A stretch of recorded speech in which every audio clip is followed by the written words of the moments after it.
Então, bom dia, pessoal. Mais uma vez aqui na nossa aula de Psicologia aplicada ao direito. Hoje vai ser a nossa última aula, mais associada a uma psicologia individual, tá? Por quê? Porque os nossos fenômenos mais, digamos, interessantes para o nosso ramo estão todos atrelados a uma psicologia social, a uma psicologia de grupo, né? É óbvio que é muito bacana a gente estudar elementos de psicologia individual, mas a psicologia individual ela sempre aponta para um estado de clínica, né? Uma concepção mais clínica do fenômeno.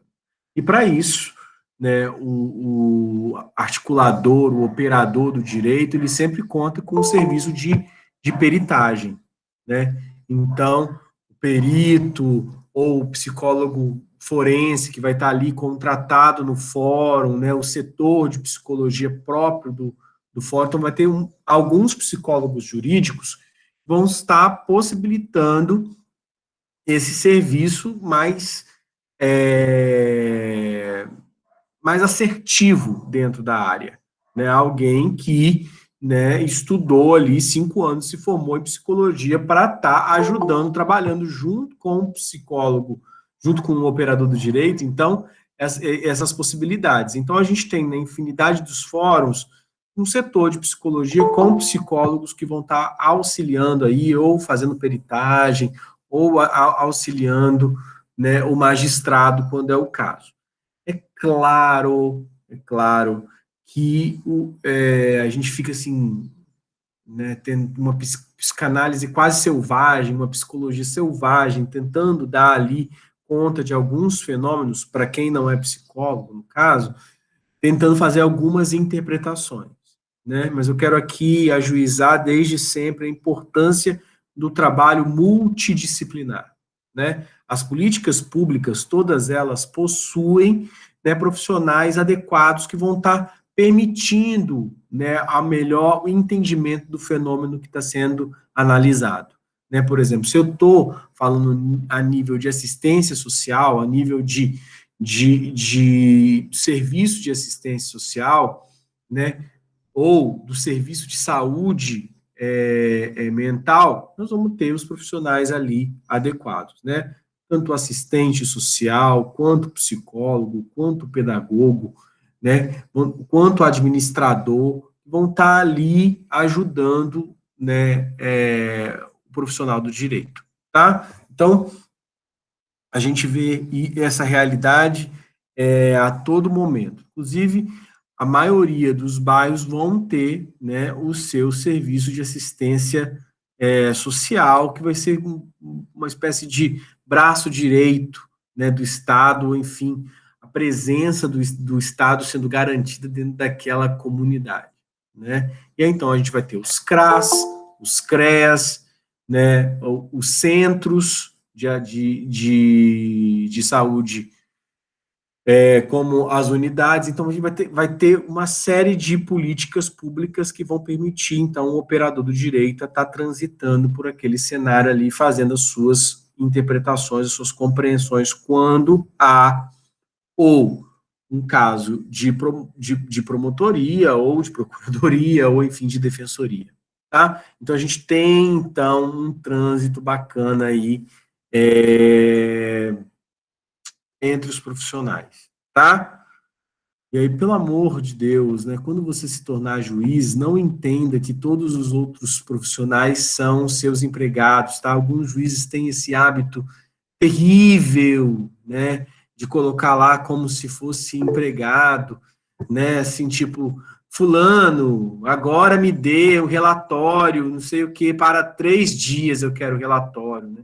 As pessoas precisam de prazo, as pessoas precisam ter acesso às coisas, né? Então, assim, às vezes é muito complicado, tá? Alguns outros serviços que vão estar dentro desse trânsito aí, tá? Eu quero apresentar para vocês um texto clássico. Esse texto aqui, esse PDF que eu fiz, vai estar lá na nossa sala, inclusive a atividade da semana vai estar associada a este texto aqui. Eu vou colocar 2 capítulos dele, na verdade, a gente vai trabalhar hoje apenas um, que é o Psicopatologia e Semiologia dos Transtornos Mentais. O outro capítulo vai ficar para vocês lerem, que é o capítulo, se não me engano, 33 ou 32, que é o das síndromes esquizoides, né, ou síndromes psicóticas, que é o capítulo 32, tá? Então, esse material vai estar lá para vocês consultarem, para vocês lerem. E esse livro aqui é do professor Dal Galarrondo, é um livro de psicopatologia, mas voltado para a área da semiologia, tá? Lembrando, semiologia, já falei isso com vocês em determinado momento, é o estudo dos sinais, dos signos, das manifestações de algum transtorno mental. É óbvio que o livro é um livro muito extenso, né? Vai estar falando sobre transtornos de humor, transtornos de ansiedade, transtornos alimentares, transtornos de memória, transtornos de atenção, N transtornos, né? Mas não cabe aqui, por exemplo, para nós, o estudo da ansiedade, ou o estudo do transtorno do pânico, ou a depressão, né? Cabe para nós aqui, como operadores do direito, uma análise mais atenta, digamos, não digo nem pormenorizada, né? Não quero nem chegar à ideia de que é só a personalidade que nos cabe ou só a psicose que nos cabe. Mas a gente tem uma prática aí de análise dos fenômenos do direito, melhores, né, assim, que estão mais próximos ali são, obviamente, os transtornos de personalidade e os transtornos psicóticos, tá? Então, a gente vai pensar aqui um pouco o que é o borderline, o que é as instabilidades de grupo. Então, vamos pensar aqui a nível de transtornos de personalidade.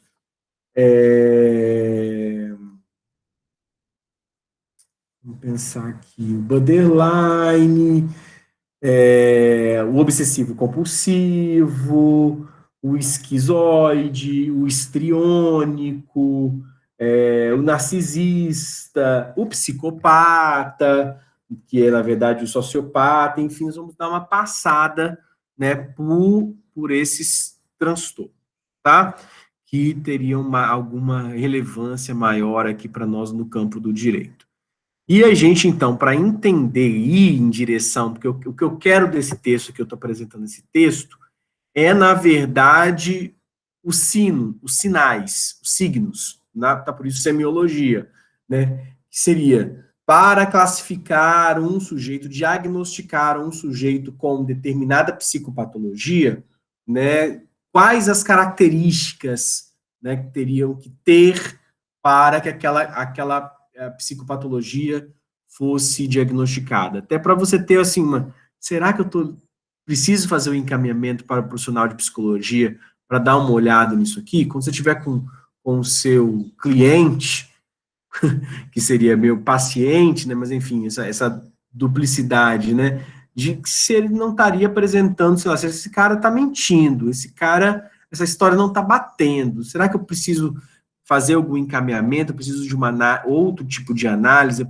Como que eu vou interpretar aquilo ali? Então, acho que o importante é que vocês tenham primeiro uma análise desses sinais, que vocês tenham uma compreensão primeira, pelo menos mais sensível. Com o tempo, né, essa sensibilidade com a experiência vai aumentando e você vai ficando mais craque, mais, digamos, experimentado aí para fazer essas análises, tá?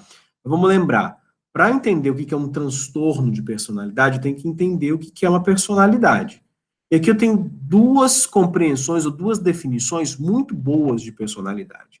Né? Primeiro, entender a personalidade como o modo característico, como uma pessoa sente, pensa, reage, se comporta e se relaciona com as outras pessoas. Né? Essa é uma definição do Williger. Tá? O Bastos já vai definir de uma outra maneira. Personalidade é o conjunto integrado de traços psíquicos consistindo no total das características individuais em sua relação com o meio, conjugando tendências inatas e experiências adquiridas no curso de sua existência. Então, vamos lá. Personalidade vem do grego persona. Persona é máscara. É óbvio que nós não estamos aqui voltando ao baile masqué, né? O baile de máscaras, e vamos entender aqui que personalidade é aquilo só que você mostra para o exterior, né? Não é apenas um rosto. A personalidade possui dois pontos, digamos assim, duas tendências, né, que vão constituir a personalidade. Não é nem tendências, né, são dois elementos constitutivos. A personalidade é constituída, então, por dois grandes elementos. O que, né, o Basto está chamando aqui de tendências inatas são as tendências biológicas, são características de nascimento, tá? Elas são por uma genética comportamental, por uma análise da estrutura genética familiar, né? É óbvio que você vai carregar características dos seus pais e então da sua família. O engraçado é que as pessoas às vezes têm uma tendência de fazer uma análise muito crua e pensa assim, olha, se eu tenho uma determinada aptidão biológica para desenvolver câncer ou doença cardíaca, isso é rapidamente associado a uma semiologia médica que vai estar relacionada ao grupo familiar, né? Sei lá, eu tenho o índice de glicose de jejum alta, uma tendência a ter diabetes. E aí, essa característica, é óbvio que ela é genética. Mas aí parece que as coisas mentais, elas são diferentes, né? As pessoas não entendem que parte dessas características de personalidade também são genéticas, tá? Então, introversão e extroversão, por exemplo, que é um traço que vai compor o grande cenário, digamos, da personalidade, né, se a pessoa é introvertida ou extrovertida, né? Isso aí tem características que vão vir biologicamente da minha família. Tá? Mas, professor, não concordo, porque os meus pais são extremamente extrovertidos e eu sou introvertido. É claro que a conta não é tão simples assim, né? Do mesmo jeito que você trabalhou com alelos, recessividade, dominância, para fazer coisas muito simples na genética básica do ensino médio, quando você estava estudando lá cor de olho, ou sei lá, fator RH no tipo sanguíneo, né? A gente tinha poucos elementos, né? Vamos pensar aí que o DNA é gigantesco e que as características de desenvolvimento mental, elas são neurais e psíquicas, mas, enfim, possuem elementos inatos, elementos de nascimento, elementos genéticos. Então, a gente está falando de uma predisposição a. Não significa que, porque, sei lá, 2 de 4 avós seus tiveram um determinado tipo de câncer, que você está condenado a ter aquele mesmo tipo de câncer. Ou que, sei lá, um avô seu teve doença cardíaca e você está fadado ali a ter a doença cardíaca também. Esses elementos combinatórios genéticos, eles são muito grandes. Então, o que acontece? Quando eu tenho um traço familiar, eu tenho uma predisposição a, tá? Então, óbvio que se eu vou ter uma vida, e aí é o outro elemento que vai compor a personalidade, né? Que eu vou ter as experiências adquiridas no curso da existência. Se eu, então, tenho uma tendência a ter uma doença cardíaca e só como churrasco com carne gordurosa, é óbvio que a probabilidade de desenvolver uma gordura, no caso visceral, maior, é grande. Se eu tenho uma gordura visceral maior, porque só como gordura gordurosa, né? Gordura gordurosa. Pleonasmo péssimo, né? Mas eu como carne muito gordurosa, e tenho tendência a engordar e vou, então, comendo ali só churrasco, engordando.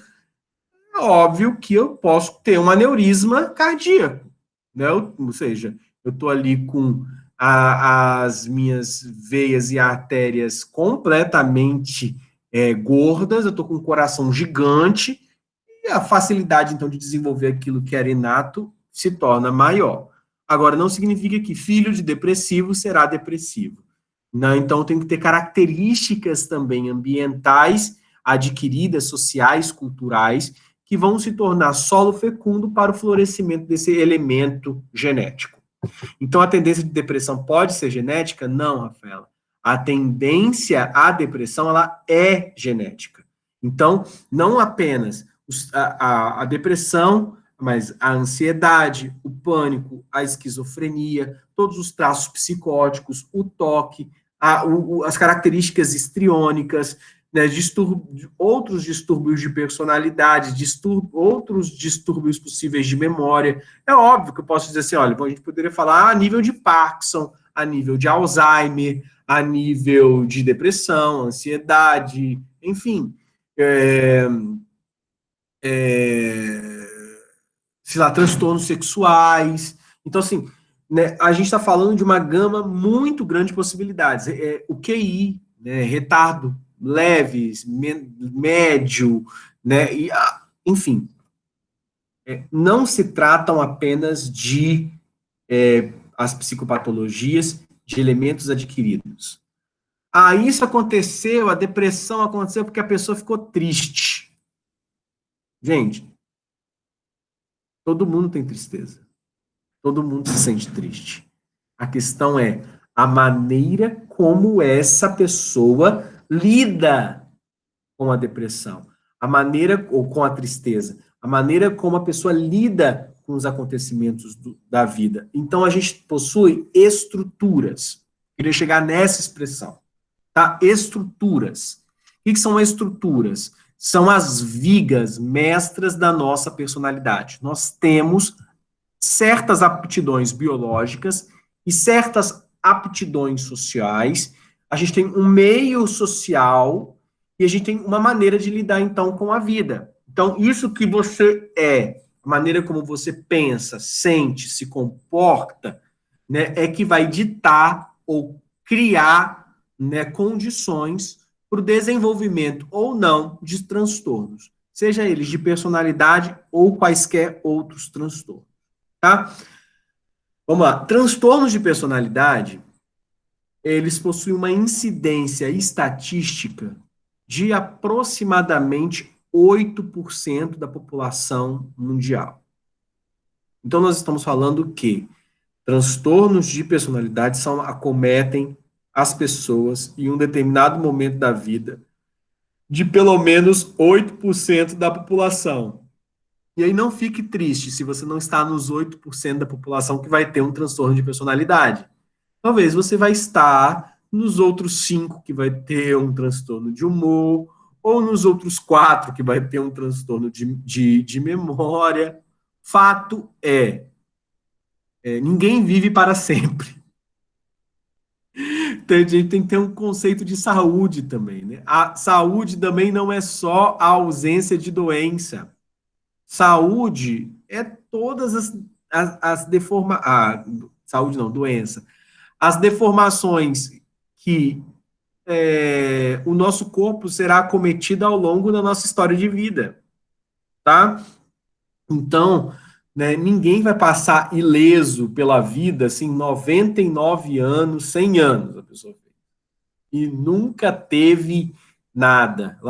Gente, o processo mesmo de envelhecimento é um processo que vai dando garantias para nós de que o nosso corpo não vai funcionar do mesmo jeito. Talvez a pessoa consiga chegar com 100 anos sem nenhum problema que esteja associado ao campo da saúde mental. Mas alguma coisa vai acontecer, né? Porque a pessoa não vai ser ali, não é o Highlander, né? Então, ou é o rim, ou é o fígado, ou é o estômago, ou é o intestino, ou é o coração, ou é o sistema nervoso central. Então, nós estamos falando aqui de algo a nível de sistema nervoso central. Então, nós estamos falando de cérebro, mas nós estamos falando de todos os giros encefálicos, nós estamos falando de partes do cérebro específicas, nós estamos falando de cerebelo, nós estamos falando de bulbo, nós estamos falando de hipocampo, nós estamos falando de um conjunto que não se reduz a um órgão apenas, tá? Então, é super normal falar de doença. Ou é super normal, podemos falarmos de psicopatologias, tá? E é importante, então, pensarmos que essas psicopatologias possuem características genéticas e possuem características ambientais ou culturais que vão ser adquiridas por conta do tipo de vida da pessoa. Vamos pensar o seguinte: o uso de algumas drogas causa, para além de dependência, também transtornos ou problemas de saúde mental, tá? Eu estou falando do álcool, de drogas psicoativas, e aí estou falando, então, não é só de drogas ilícitas, também drogas lícitas, tá? Medicamento demais, antidepressivos demais, quer dizer, você está encharcando o seu cérebro de estruturas químicas que, ora, a gente pode ter um rebote aí e, para além da dependência, o desenvolvimento de algum problema mental, tá? Por enquanto, tranquilo? Entendemos, então, o que é personalidade. Personalidade é, então, um conjunto de características socioambientais, genéticas, que vão dizer dessa multifacetação que são as individualidades ou subjetividades, que é o seu self, que é o seu entendimento de eu, que vai estar ligado ao seu temperamento, né, que vai estar ligado à maneira como você lida com os problemas, se tem um perfil mais ruminativo, se tem um perfil mais resiliente, né, que é, então, uma base genético-neural da personalidade, tá? Se a pessoa é mais ativa, se é mais passiva, se é mais medrosa, se é mais ousada, se mente, se gosta da mentira, se não gosta da mentira, qual que é o seu caráter? Gosta do trabalho, não gosta do trabalho, né? Então, assim, pensa a nível de 7 pecados capitais ou 7 virtudes cardeais, né? Aquilo ali era o início de uma tentativa de definição de personalidade, né? Os antigos tentaram isso, vocês vão ver no texto também, né? Que, por exemplo, teve um momento na história antiga que se dividia, né, as características, né, dos hipocráticos, né, dos primeiros médicos, né, entre sangue, bilis, fleuma e atrabilis, né, que é a bilis negra. E aí o que acontece? Né, se a pessoa era mais encolerizada, né, mais nervosa, significava que ela era uma pessoa sanguínea. Inclusive existe essa expressão até hoje, pessoa sanguínea. Se a pessoa é mais apática, mais quietinha, e se você mora na roça, você talvez já morou, enfim, né, tem características aí mais rurais, então você já deve ter pensado, alguém já deve ter falado para você que você estava com uma espinhela caída. O que é isso, espinhela caída? A pessoa está mais fraquinha, está anêmica, vai ter que tomar um biotônico Fontoura, enfim, vai ter que se pendurar na porta para a espinhela voltar para o lugar, que é o quê? Tipo, talvez a pessoa está com, na verdade, verminose, né? A pessoa está com um problema ali, está comendo pouco, mas são características que as pessoas tentam colocar da personalidade, né? A pessoa é mais nervosa, mais agressiva, mais violenta, mais sanguínea. Menos sanguínea significa que a pessoa ela é mais calma, mais tranquila, mais anêmica, mais apática. E aí acontecia a mesma coisa com todas as outras, com os outros sucos, né, do corpo, né? Muito engraçada aqui a bilis, né? A bilis que não é negra, né? A bilis negra é o baço, né? A bilis que é sangue do mesmo jeito, né? A bilis aqui é a bilis do fígado, né? E aí colocava se a pessoa era mais amarga ou mais doce, né? Se a pessoa tem características de ser mais guardar rancor, né? Se a pessoa tem vingativa, né? Seria uma pessoa mais biliar, né? Enfim, a gente, óbvio que foi desenvolvendo isso com o tempo, né? Essas análises dos traços de personalidade. Né? O Freud mesmo tentou fazer várias análises, né? De características, como é que essas fixações, né, vão permitir uma análise da personalidade. O Jung, que foi discípulo né, do Freud, usando a teoria dos arquétipos, também vai pensar esses traços de personalidade, né, que vão chamar aqui os psicanalistas de caráter, ou traços, ou tipos, né, um tipo erótico, um tipo compulsivo, um tipo narcisista, né, e aí, óbvio, isso aqui não vai parar, a neurologia também vai pegar essas pessoas e vai definir também aquilo que é normalidade, tá? Né? O que seria normalidade? Seria aquela pessoa que carrega, segundo Alport, né, elementos de sociabilidade para que ela consiga viver dentro dessa sociedade da maneira mais pacífica possível, sem gerar conflitos. Tá? Ou seja, existe uma régua, né, para definir quem é normal e quem não é normal, né? Olha, ter medo é normal, todo mundo tem medo. Só que o medo demais não é mais virtude, entendeu? Ele é vício. O medo de menos também não é virtude, é vício. Isso aí foi colocado desde o Aristóteles, o chamado justo meio, ou meio de ouro, ou baliza de ouro, ou balança, tá? Sempre nós tivemos essa ideia de que nós fôssemos equilibrados.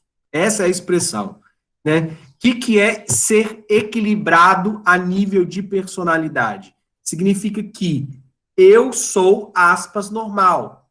Eu tenho as características sociais para viver, para não ser nem corajoso demais para me jogar do prédio, que eu estaria desenvolvendo, obviamente, um tipo, se tivesse alucinação, uma psicose, ou nem corajoso de menos, né, que eu não conseguisse expressar os meus sentimentos. No caso, uma covardia tal que eu não conseguisse falar de mim, ou me expressar, ou me manifestar numa reunião, numa aula, com um sentimento impotencializador, né, no caso, impotente, para fazer as coisas. Então, eu não posso ser potente demais, nem potente de menos. As pessoas chamaram isso de equilíbrio. Pessoas equilibradas. E a sociedade aposta nessa ideia de equilíbrio, chamando de normalidade. O que estaria fora do equilíbrio seria o quê? A pessoa desequilibrada. Por isso que fala assim, ó, mas fulano está desequilibrado. Quer dizer, fulano não está participando dos traços de personalidade que são característicos e desejados por essa sociedade. Vamos lá. Aí a Mariana coloca, professor, de onde vem essa classificação em sanguíneo, fleumático, colérico e melancólico? Justamente dos hipocráticos, tá? Ela é antiga. Galeno também foi um importante donatário desse tipo de classificação. Essa classificação, Mariana, ela valeu durante todo o período da antiguidade pós-hipocrática. Eu estou falando isso do século V antes de Cristo, até o período medieval, tá? Então, isso de ser sanguíneo, fleumático, né, por causa da fleuma, cólera, melancólico e tal, são características baseadas nos fluidos corporais, tá? É claro que era uma tentativa de definição da personalidade. Uma pessoa não é sanguínea porque tem mais sangue, ou porque o sangue é mais, ferve mais, ou é fleumático. Não. São uma tipologia antigo-medieval, tá? Hoje eles estão tentando voltar, Mariana, principalmente o pessoal das terapias alternativas, né? Os homeopatas se utilizam muito disso aí ainda, desse tipo de classificação medieval, né? A gente está falando aqui de florais de Bach, enfim, bioenergética, acupuntura, que tentam então fazer algum tipo de tratamento alternativo a nível de psicológico, religião também, tá? Então, por isso que ela é antigo medieval, porque não é uma classificação científica, tá? Mas óbvio que a gente foi ampliando essa análise semântica, esse entendimento aí da personalidade, tá? E a gente chega a classificações modernas ou contemporâneas dos traços de personalidade, né? Então a gente tem modelos atuais baseados, obviamente, em estudos empíricos, dessas características. A que eu acho mais interessante são duas, né? É o Big Five, tá? Que é o CGF, que é o modelo dos 5 grandes fatores, tá? E a classificação do modelo de Robert Cloninger, tá? Que é a estrutura também de 5 fatores. Ambas se estruturam em 5 eixos, tá? E aí o texto vai trazer um quadro, né, para vocês darem uma olhada em como que esses 5 grandes fatores, né, vai se aliar, óbvio, ao modelo de interpretação do DSM-5, tá? DSM-5, gente, é o, digamos, o livro básico de semiologia mental, tá? De topologia, digamos, né, que vai dizer o que uma coisa é um traço de personalidade, você vai ter um distúrbio de personalidade, você vai ter um distúrbio de memória, você vai ter um distúrbio de atenção, você vai ter um distúrbio de humor, quer dizer, o texto, né, que é Disturber, vai estar colocando sobre como fazer a semiologia de doenças mentais. Tá? E quais são esses 5 domínios, então, contemporâneos da personalidade? Né? A afetividade negativa versus, ou o neuroticismo versus a estabilidade emocional, o distanciamento, que é também chamado de introversão social, versus a extroversão, o antagonismo versus a socialização, a amabilidade, a afabilidade, a desinibição, a falta de direção versus a realização, responsabilidade, meticulosidade, e o psicoticismo, o fechamento versus a abertura a novas experiências, tá? É óbvio que cada um desses elementos de personalidade, eles vão ter suas definições, tá? O que seria o neuroticismo? Chamava fulano é neurótico. Seria uma pessoa mais instável, preocupada, hostil, traços ansiosos, tensão, autopiedade, depressão, culpa, vergonha, baixa tolerância, frustração. Aí você deve estar falando assim, professor, eu sou esse. Aí eu vou chegar e falar o seguinte, agora vamos para a estabilidade emocional. A pessoa que tem estabilidade, tem boa tolerância à frustração, calma, estabilidade, sentir-se à vontade consigo mesmo. Professor, eu também sou esse. Aí, gente, vocês analisando todos aqui, todo mundo é todos esses traços. Tem horas que nós somos mais neuroticistas. Tem horas que nós somos mais calmos ou estáveis do ponto de vista emocional. Mas a questão aqui é, para fazer uma definição semiológica em termos de psicopatologia, uma característica vai estar mais presente do que a outra. Isso não significa que você tem apenas uma, tá? Então, gente, não entrem na neurose de quererem tirar aqui dessa aula de hoje um psicodiagnóstico. Não é assim que se faz psicodiagnóstico. Não é pegando uma revistinha, já falamos sobre isso já, e você ali respondendo ali a Capricho, ali, a Nova, não sei o que, a revista lá que você achou na sala de espera, né? Você olha ali, como saber se eu sou ciumento? E fica ali traçando ali, eu tenho, aí, se você tem 25 pontos de 30, você é isso, gente. Não é possível fazer psicodiagnóstico dessa maneira. Tá? O psicodiagnóstico de qualquer desvio, qualquer traço, nesse momento, tem exames específicos psicometrizados. O que é psicometrizados? Eles estão balizados ali, ele tem regra, ele tem elementos, uma quantidade, obviamente, porque métrica tem uma régua, né? Então, mas ele não é feito assim, en passant. Eu sou esse daí, professor. Porque, olha, vamos pensar o seguinte, distanciamento, introversão versus extroversão. Quem é o introvertido? Evitação de intimidade, retraimento nas interações, evitação de contatos, afetividade restrita, desconfiança.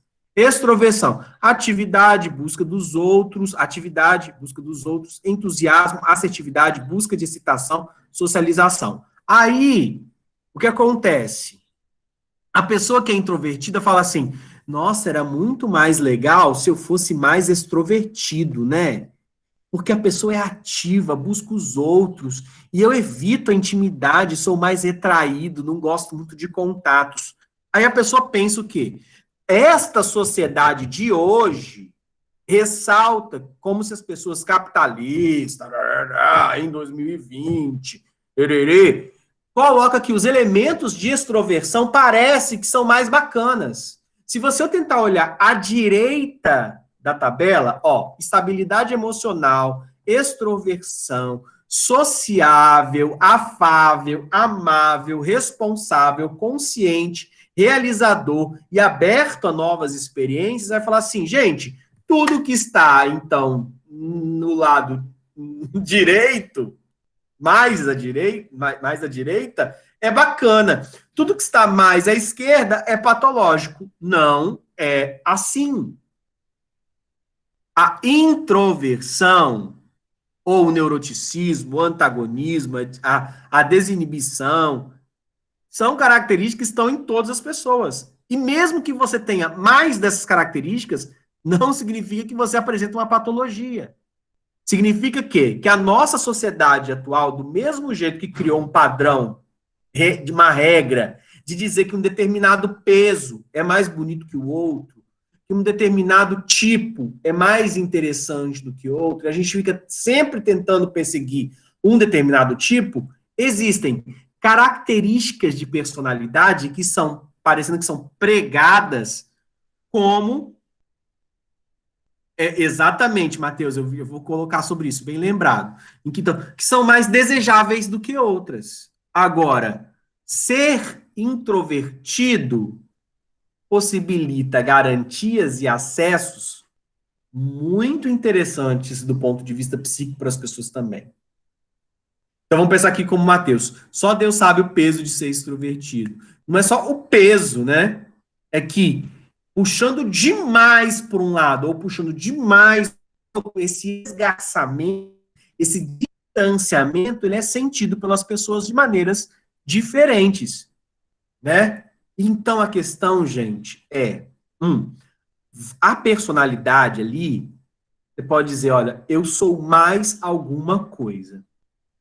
Mas não significa que você, ao ser mais alguma coisa, que você não tenha elementos do outro tópico. Nós temos uma característica negativista de achar que o jeito do outro sempre é um jeito melhor do que o nosso jeito. Primeira coisa, você tem que assumir. Tipo, ó, ter essas características me trazem mais vantagens ou mais desvantagens?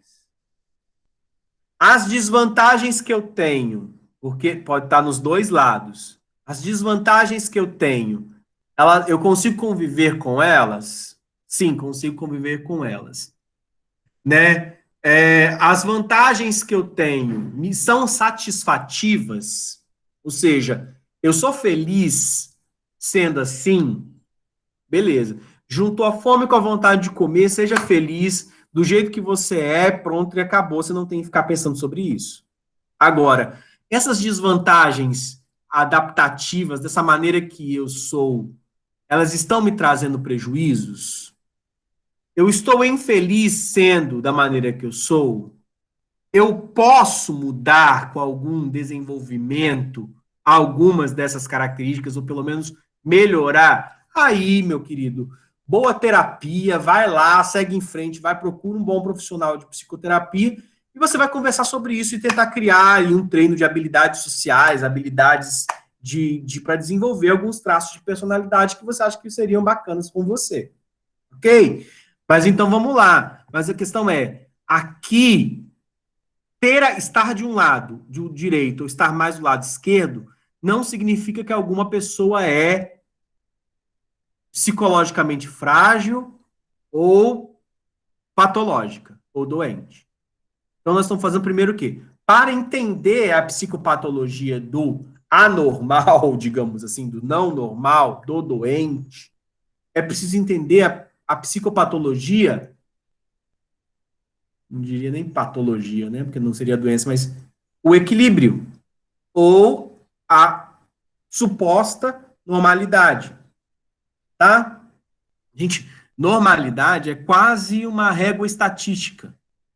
É porque se 90% das pessoas são de uma determinada maneira, eles chamam aquilo de normal. Mas não significa que porque os outros 10% não se enquadram ali também, que é o fim do mundo. Então tem que ver o que é possível de ser analisado ali, tá? Vamos dar uma passada rápida pelos outras características, né? Quem é o antagonista? O antagonismo é manipulação dos outros, sentimento exagerado da própria importância, busca de atenção, insensibilidade em relação aos outros. Professor, como é que alguma coisa disso aí pode ser boa? Talvez você pode estar perguntando, né, do antagonista. Gente, né, busca de atenção e às vezes ser insensível a algumas coisas é um bom mecanismo de proteção, tá? Se a pessoa talvez vive uma casa extremamente repartida, extremamente difícil, com personalidade dos pais completamente patológica, talvez ser insensível ao drama dos pais aqui patológicos seja a condição de saúde da pessoa, tá? O que é o sociável, amável, afável? Empatia, gentil, tendência a ser confiável, valorizador, generoso, perdoador, né? Desinibição, falta de direção. Busca de gratificação imediata, irresponsabilidade, impulsividade, exposição a riscos, atenção facilmente desviada, tá? É o sonso, tá? Responsabilidade, consciência, realização. Tendência a ser organizado, eficiente, responsável, confiável, planejador, autocontrole, adesão e filiação a códigos morais. Esse aqui é aquele que não é o advogado. Né? Para você ser um bom advogado, seu perfil tem que estar muito mais em direção da falta a desinibição, né? Porque tendência a ser organizado, eficiente, responsável, confiável, planejador, autocontrole, adesão e filiação a códigos morais, e o cara não pode ser advogado. Mentira, brincadeira, gente. Brincadeira, né? É óbvio que não é isso. É que existe uma representação social, né, de que adesão e filiação a códigos morais, então não seria um bom advogado. Psicoticismo, né?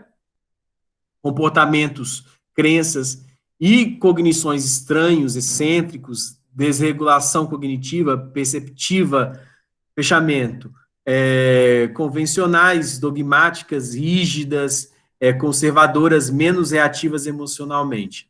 Abertura a novas experiências, curiosidade, imaginação, originalidade, tendência à arte, maior insight, abertura de interesses.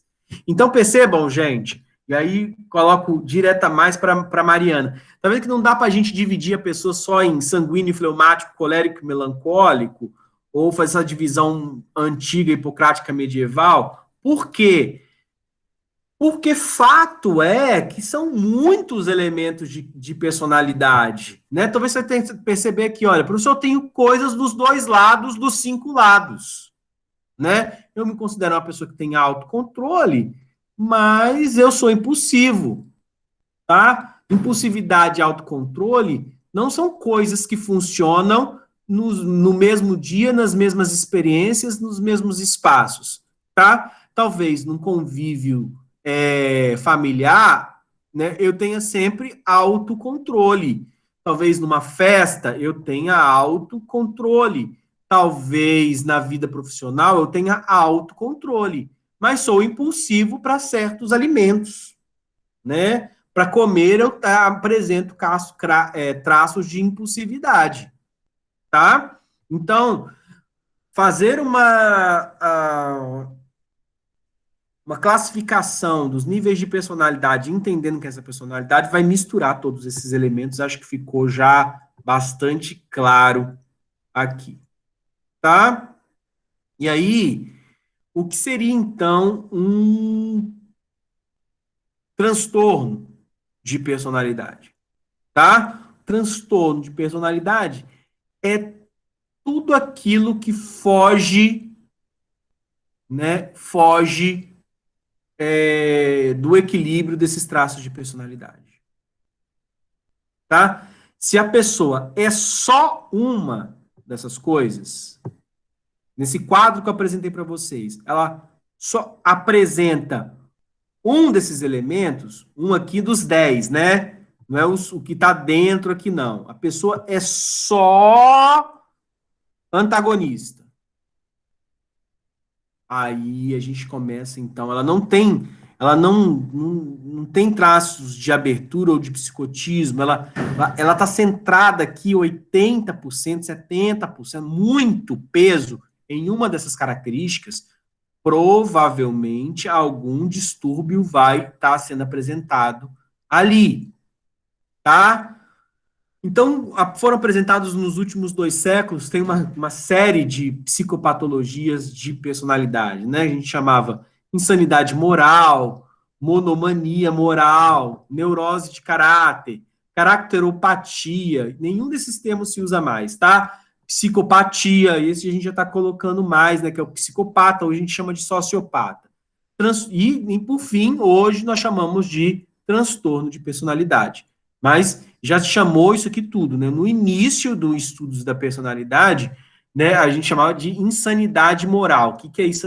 Moral insanity, né? Era a pessoa que, do ponto de vista do certo e do errado, não era sã, né?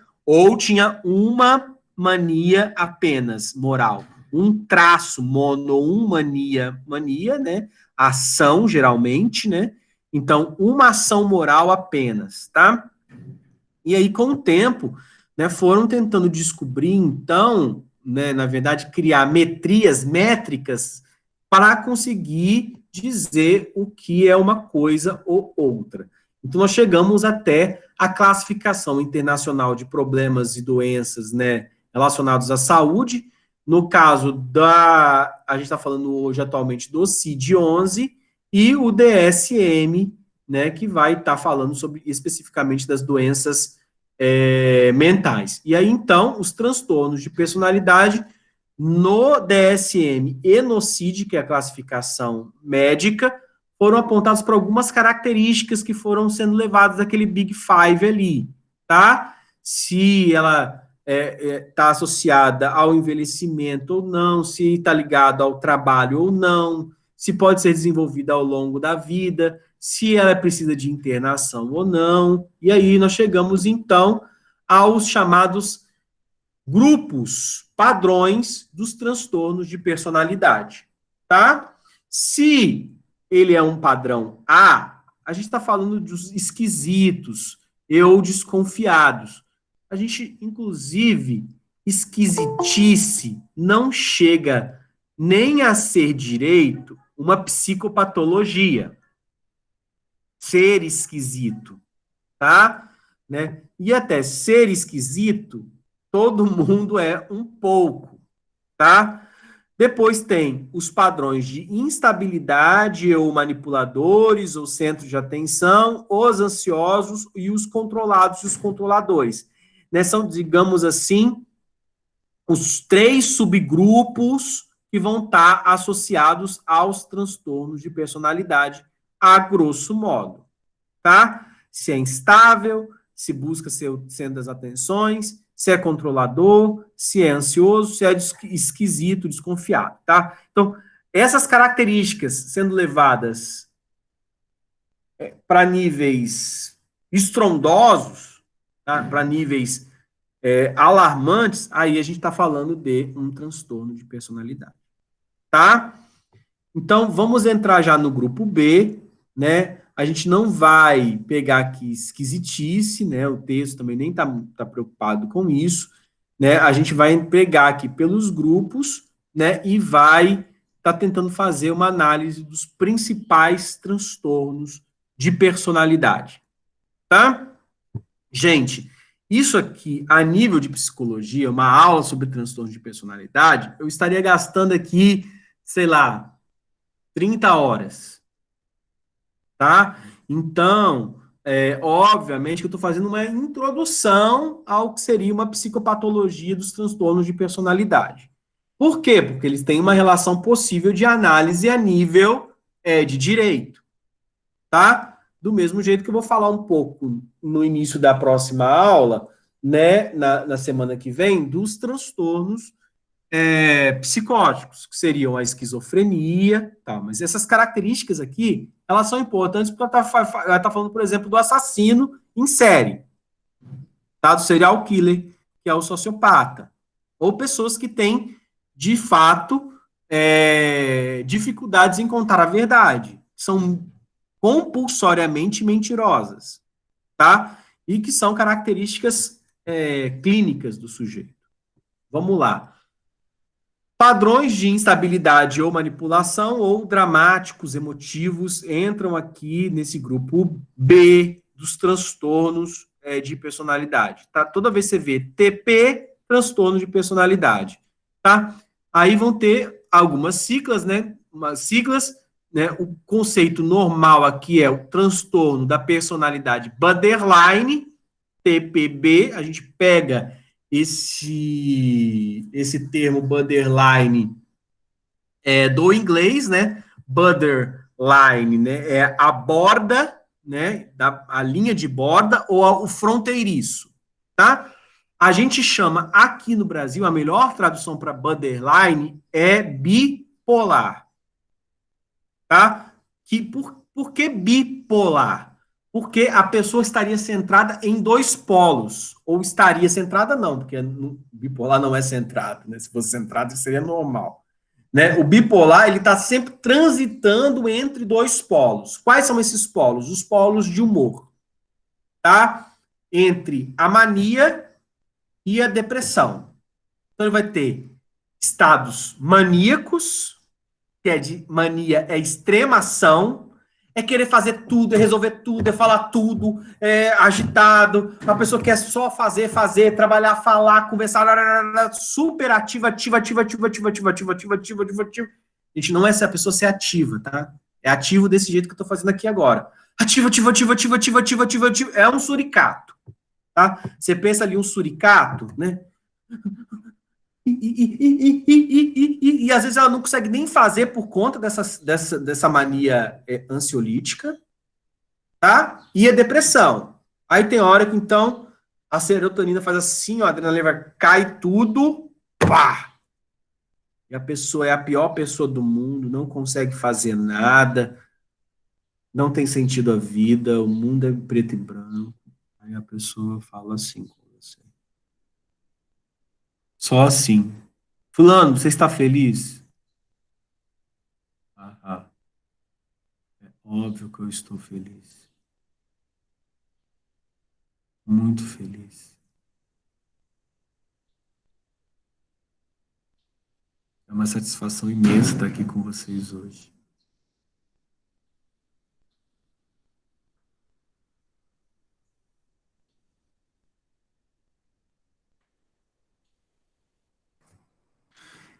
Mania e depressão. Então, por isso a gente chama de aspectos, ou o espectro, né? A métrica, que vai estar falando, então, de uma pessoa que não consegue ter uma estabilidade emocional. Ou borderline, na linha, na fronteira. Fronteira entre quê? Porque sempre que fronteira, a gente está falando de fronteira entre Minas Gerais e o Espírito Santo, fronteira entre Minas e São Paulo. Que fronteira é essa? Né? Fronteira entre França e Espanha. Cara, fronteira entre a neurose e a psicose.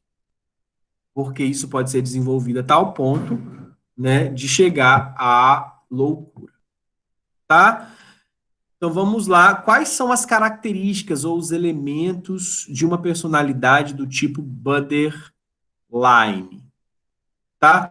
A gente tem aqui um quadro de transtornos de personalidade aqui, né, digamos mais resumido. tá? Mas eu quero passar nos elementos aqui, né? Então, a gente passa aqui por características aqui, ó, que vão ser, né, a esquisitice ou desconfiança, que é o esquizoide, a ou paranoide, tá? E aí tem o esquizotípico. Se eu pego a questão da impulsividade e manipulação, eu tenho o borderline, que é esse emocionalmente instável, o antissocial, o histriônico e o narcisista. E se a característica for a ansiedade, o controle, eu tenho o anancástico ou obsessivo, na verdade, né? O toque, a dependência, né? E o evitativo, tá? Então, obviamente, esse evitativo aqui e o esquizotípico, o esquizotípico não está no CID-11, só como transtorno, nem o evitativo. Os outros todos estão no CID-11. Se não tiver no CID-11, eles estão aqui o evitativo e o esquizotípico, porque estão no DSM. Tá? O narcisista também só está no DSM, não está no CID. Tá? Então, nós temos aqui as principais características. Mas eu queria pegar um por um, só que eu tô com medo que não vai dar tempo, né? E, gente, isso de 1h30 só da nossa aula aqui tá muito complicado. Queria ter mais tempo com você, mas vamos lá. O borderline, o emocionalmente instável, ele apresenta, ó, relações pessoais muito instáveis, atos autolesivos repetitivos. Autolesivo, gente, é passar gilete na pele, geralmente no pulso, ficar brincando com isso, tá? Ou quando não faz no pulso, faz na virilha, geralmente, para como ser um lugar mais escondido. Mas sempre repete estruturas autolesivas ou autodestrutivas, né? Gente, eu falei de fronteira, um amigo meu de Roma ligando agora. São 8, vamos dar 9 horas da manhã, 10, 11, 12, 13, 14. São 2 da tarde em Roma. Enfim, daqui a pouquinho eu ligo para ele. O humor muito instável, é isso que eu estava falando, que é se colocar entre a mania e a depressão. A impulsividade e explosividade, graves problemas de identidade, sentimentos intensivos de vazio. Aí, como que o DSM, e aqui tá os percentuais do que geralmente acontece na população, tá? Então, pensamos aqui, ó, de 10 a 15% da população apresentam algum tipo de transtorno de personalidade. Então, você pensa bem, poxa, nossa, 10% de Emerson, é alto esse valor aí, tá? E aqui, ó, por exemplo, não está aqui. Mas, enfim, é aquilo que a gente conversava sobre o que é normalidade, afinal de contas, tá? E aí o borderline existe uma frequência no tempo contemporâneo, a mais alta dos transtornos de personalidade são borderlines. Acredita que da população geral, mundial, a gente possua entre 1,8% e 2,7% da população possuam, né, transtorno de personalidade borderline ou bipolaridade, tá? Mas então, o que é isso que eu queria? Era isso aqui, ó. Todos eles vão ter aqui no texto, vocês vão ver isso de são necessários pelo menos um valor, um número, às vezes, geralmente é 5 das seguintes características para o diagnóstico de transtorno de personalidade bipolar, tá? Vamos lá. Primeira, precaução, porque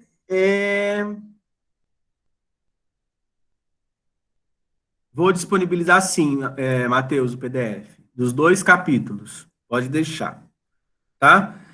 Então, eu vou disponibilizar isso aqui que eu quero que vocês leiam. Mas eu quero fazer aqui todas as observações possíveis e imagináveis antes de vocês começarem a ler isso aqui, tá? Que é o seguinte: não tentem fazer o seu próprio diagnóstico usando apenas a leitura dos elementos que estão aqui. Porque é mania de aluno de graduação achar, né, inclusive na primeiras aulas de psicologia que vocês estão tendo, aí você vai querer fazer diagnóstico seu e vai se sentir o psicometrista do universo e vai querer comprar o livro do Del Galarrón, vai procurar na internet, eu quero pegar aqui, ó. Aí vai fazer o seguinte, tem gente que faz isso, gente, vai assim, ó, pega, abre e fala assim, o que que eu tenho? Sabe? Como se fosse que eu tenho, tá. Eu tenho problema cognitivo de inteligência. Aí eu vou lá agora, então, qual a minha psicopatologia? Eu tenho deficiência intelectual leve. Como se fosse, sabe? Tem gente que tem essas doideiras. A gente vai assim, que Deus está querendo me falar, abre a Bíblia e aponta, né? Eu tenho problema de self difuso. Entendeu? Gente, manual de psicopatologia não é para isso, tá? Não é para isso. É para você observar tendências, possíveis tendências num cliente seu e que, óbvio, vão ser averiguadas com um estudo psicodiagnóstico, com os testes adequados para isso, com a anamnese adequada para isso. Mas vamos lá. Se tiver pelo menos 5 das características abaixo, existe uma possibilidade grande de ter transtorno de personalidade bipolar. O que é esforços excessivos e desesperados para evitar abandono real ou imaginário. Intensa sensibilidade às menores pistas de possível abandono. A pessoa fica a vida toda correndo atrás de não ser abandonada por alguém. Inclusive, uma das linhas de tratamento do borderline, ele sempre pergunta para a gente, né, para o terapeuta, se o terapeuta vai desistir dele. E a pessoa que fica, você vai desistir de mim? Chega a pessoa no seu escritório, procurando você para você ser o advogado dessa pessoa. Né? Sei lá, para trabalhar com a área de herança, porque perdeu o pai. A pessoa está muito fragilizada já, né? E vai ter ainda que fazer toda a condução aí da partição da herança. E aí o que acontece? Perdeu o pai de uma maneira dramática, esse pai tinha outros filhos fora do casamento que começaram a aparecer agora, uma outra família, um monte de complicação, e a pessoa começa a perguntar para você se você vai ficar com ela até o final. Aí você já começa a acender uma luzinha. Pim! Tipo, a pessoa no primeiro dia que me conhece vai perguntar se eu vou abandonar ela. Entendeu? Porque a pessoa tem medo de se abandonar. A pessoa tem medo de perder mais uma pessoa que ama. E que ela precisa confiar e ficar com um tempo com a pessoa para conseguir dar conta daquilo ali. Gente, se aquilo ali for ameno, até pode ser normal. Por isso que eu estou falando que tem que ser feito com a psicopatologia de maneira analisada de maneira adequada, com um psicodiagnóstico correto. Porque talvez você pode estar falando, uma pessoa aqui dos 43 está assim, Jamerson, eu tenho profunda dificuldade em lidar com o abandono. E pronto, é essa característica. Nós estamos falando aqui, sabe, de 5, tá? É uma característica. Tá? Então, isso aqui pode aparecer uma pessoa. O lance é ter 5 dessas. Relacionamentos pessoais intensos, mas muito instáveis, oscilando em períodos de idealização de uma grande paixão ou amizade e adoração, para outros de desvalorização, ódio e rancor profundos. Tá vendo a oscilação aqui? Ama demais ou odeia demais? Ama demais como? Não quer sair da casa da pessoa em momento nenhum. A pessoa não pode ter uma vida dela. Ela quer ficar 24 horas, saber de tudo, ter a senha do WhatsApp, a senha do e-mail, a senha do Instagram. Ela tem que colocar um rastreador no celular da pessoa. A pessoa fica perguntando para os amigos quando a pessoa demora a chegar em casa, fica ligando para os amigos se a pessoa vai chegar ou não. E ódio profundo. Terminou o relacionamento, vai lá quebrar o vidro do carro, joga gasolina em cima do carro da pessoa, né? Quer tirar tudo, pega a chave do apartamento e saqueia o apartamento, rasga todas as coisas antigas da pessoa. Tá vendo? Aí você começa a pensar assim, nossa, James, é desse jeito? É desse jeito. Aí, gente, se você tiver essa característica, depois vamos conversar, tá? Já deixa o meu número aqui de novo. Você precisa de ajuda, tá? Né, você jogou gasolina no carro de um ex-namorado seu, garota, você tem problemas. Ou garoto, você tem problemas, tá? Né?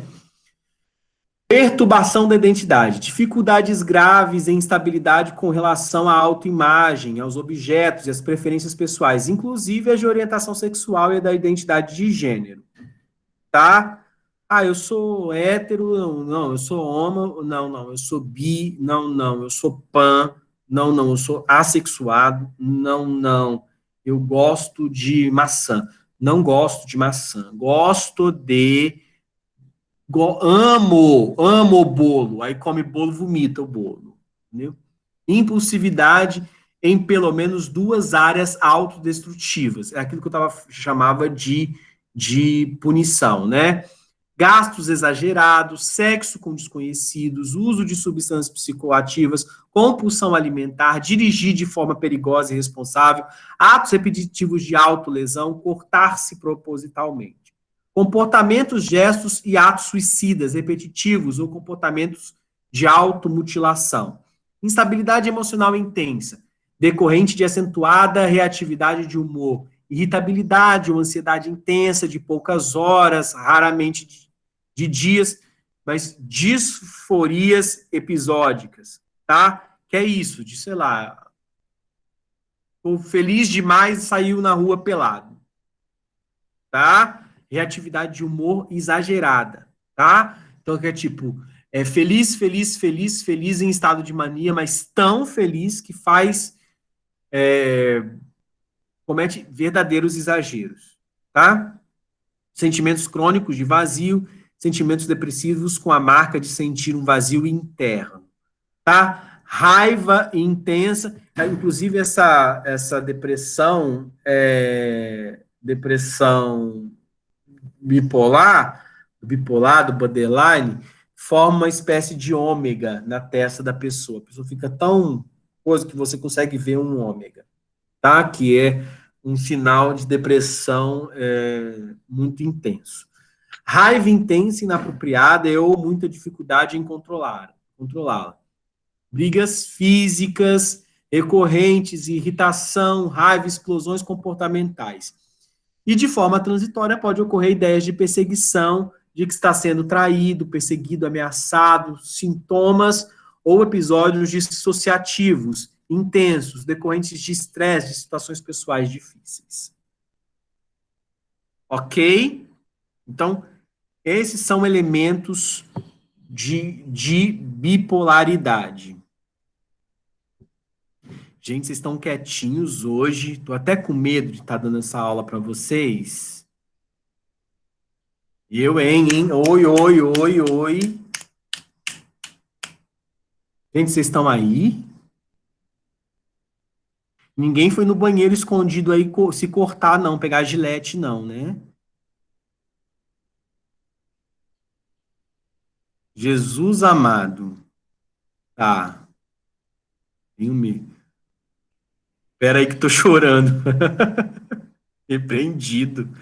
A aula tá ótima, professor. Eu que tô com muito sono. Beleza, tudo certo. Beleza. Então vamos lá. Características, então, de personalidade histriônica. Tá? Não vai dar tempo. Eu preciso de duas aulas mesmo para trabalhar psicopatologia básica com vocês. Tá bom? Vou parar aqui a apresentação, já vou colocar lá no nosso material esse PDF para vocês e o do capítulo da aula que vem também. Eu vou continuar, né, falando sobre essas características de cada uma das psicopatologias, tá?